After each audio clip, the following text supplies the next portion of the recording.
If you purchased an LG refrigerator that was manufactured between 2014 and 2017, and your refrigerator stopped cooling, you should definitely go to the settlement administrator website, www.lgfridgesettlement.com, and find out if you have a covered model, because you can recover real money if you have documentation to support your experience. You may be eligible to claim thousands of dollars in reimbursement.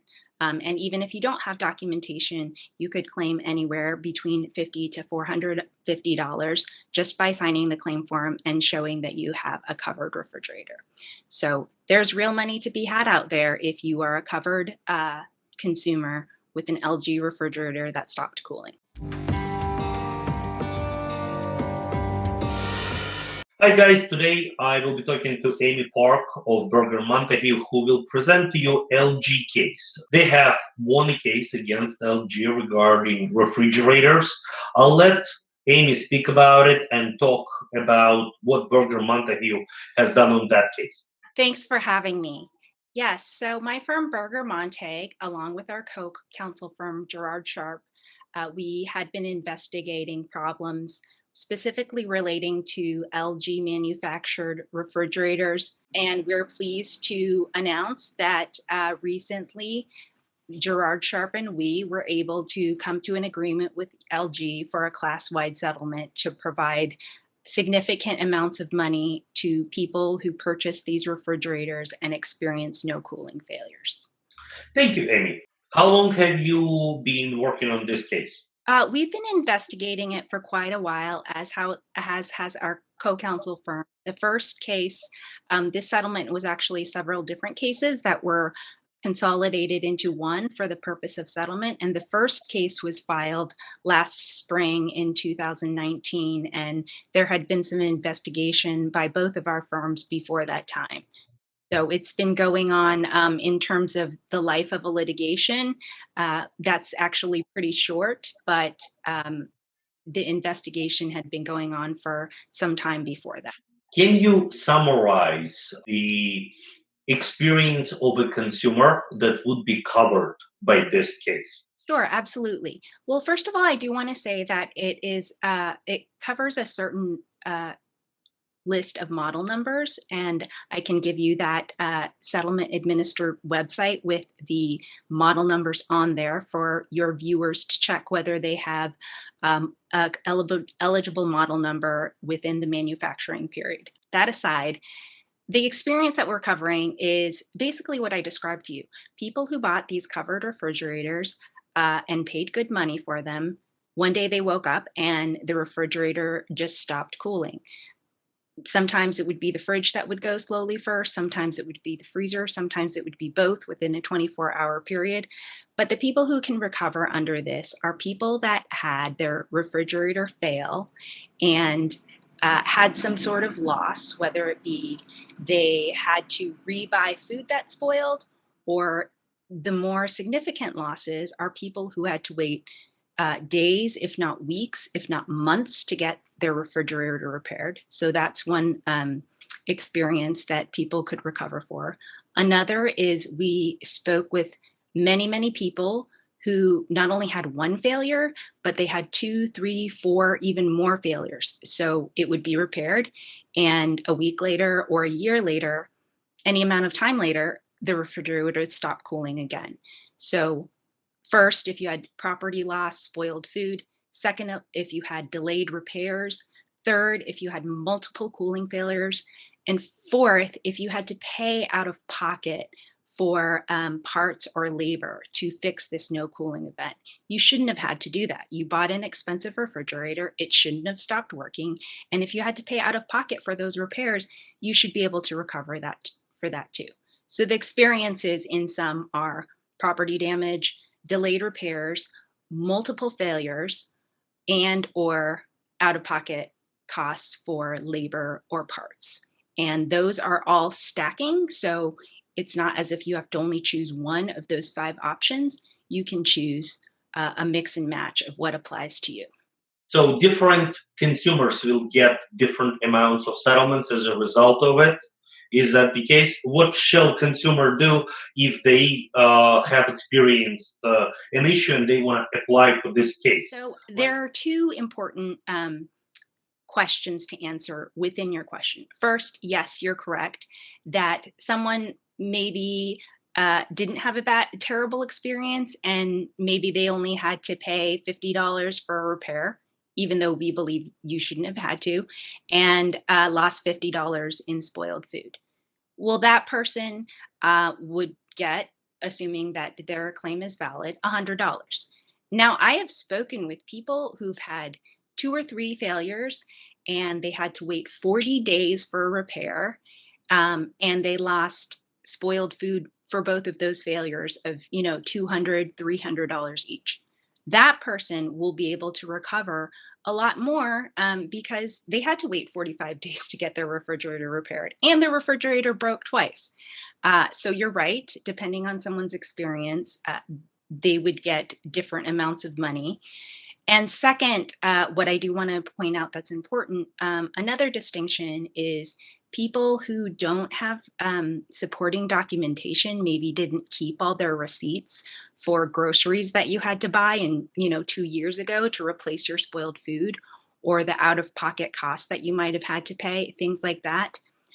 Those people can still recover as long as they can show proof that they purchased a covered refrigerator, but they don't have to submit any other documentation. Those people can still recover by checking the claim form for the items that apply to them, signing the claim form to verify that what you're checking off is accurate, and you can still get money, a lesser amount of money, because you don't have the documentation. But for people who kept all those records and had these extreme experiences, those people can get more money. So in answer to your question, yes, Michael, you can get more money depending on how extreme your bad experiences was. And you can also get less or more money depending on if you have supporting receipts or things like that, or if you don't. But we didn't want to leave out people who may not have kept every receipt. So you can still recover money. How would this settlement affect people that have LG refrigerator but have not suffered no cooling event yet? Does this settlement cover people outside of the class? Yes, that's a great question. So if you have a covered model, you are in within the manufacturing period and meet the other eligibility requirements, but you have not experienced a cooling failure, you can still be in the class. You are still in the class. And what you're covered for is if that cooling event happens in the future. So part of the settlement, LG agreed to extend the warranties of the basic warranty that comes with a refrigerator, and also implement an enhanced customer care program where they've agreed to correct some of these problems we've been seeing, these extreme delays, these customer service issues that are causing these extreme delays, fixing the compressor parts more quickly. And the point of this is that if people are still experiencing these multiple failures or extreme delays in the future, there also is a claim mechanism where they can still submit a claim. Say if your cooling failure happens next year, you can still submit a claim if you have multiple failures or extremely delayed repairs a year from now for that event that we're talking about hypothetically is happening in 2021. So you are still covered under the settlement.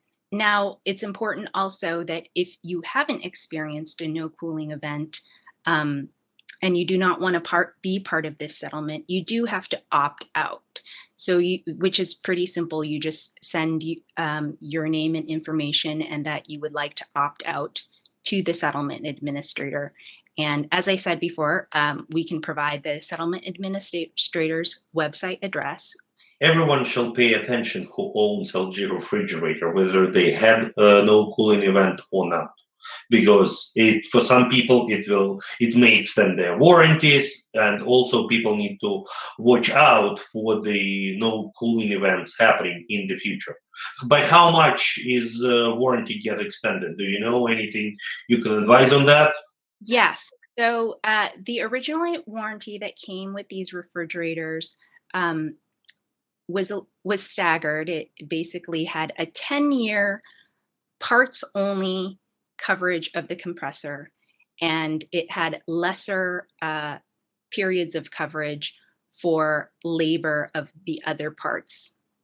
In other words, if your refrigerator evaporator broke 2 years after your purchase, that might not be covered in terms of you might have to pay labor costs.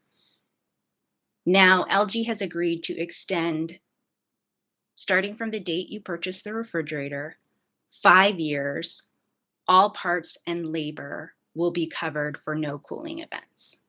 So no one should be having to pay any parts or any labor to get a repair after a cooling failure for 5 years from the date of purchase. Understood. Why does it make you feel good when you wake up in the morning to fight for the consumer rights? That's a great question.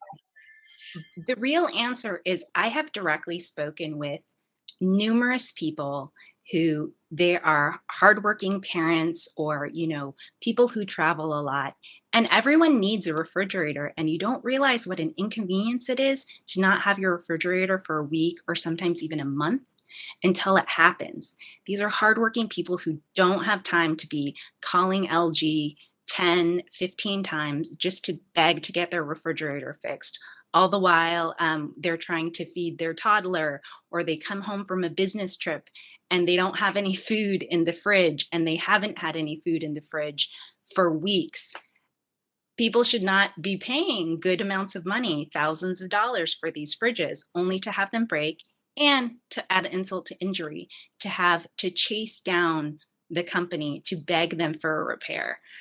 People don't have time for that in their lives, and those are the stories of the people that I personally spoke with, who are not just trying to complain about every little thing. They are at their wits' end, and they just want their refrigerator to work so they can get on with their lives.